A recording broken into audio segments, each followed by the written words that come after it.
Break બાદ હવે આગળ વાત કરીએ તો અમીરગઢની અમીરગઢ ચેકપોસ્ટ પરથી ચરસ સાથે કેરળના એક આરોપીને અમીરગઢ પોલીસે ઝડપી પાડ્યો।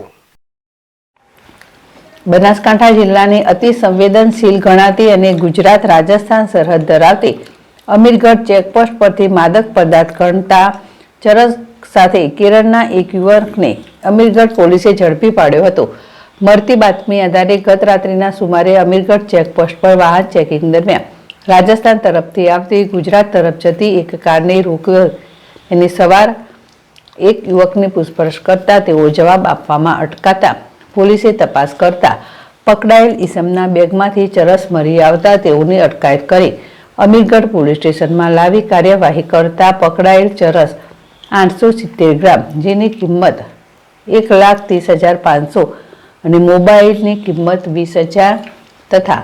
રોકડ કિંમત 420, ટોટલ અંદાજિત રકમ 1,50,920 જેટલી પકડી આરોપી મોહમ્મદ નવાજ અમાનુલ્લા મુગરલ, ઉંમર વર્ષ 34, રહે ચેમ્બ્રિકા, કલલમ વલ્લપુ, પોસ્ટ ચંદ્રગીરી કાલનાડ, તાલુકો જિલ્લો કાસરગોડ, કેરળવાળાની ઉપર ગુનો નોંધી આગળની કાર્યવાહી કરેલ છે। સુકરણા વાસિયા, ZSTV, અમીરગઢ।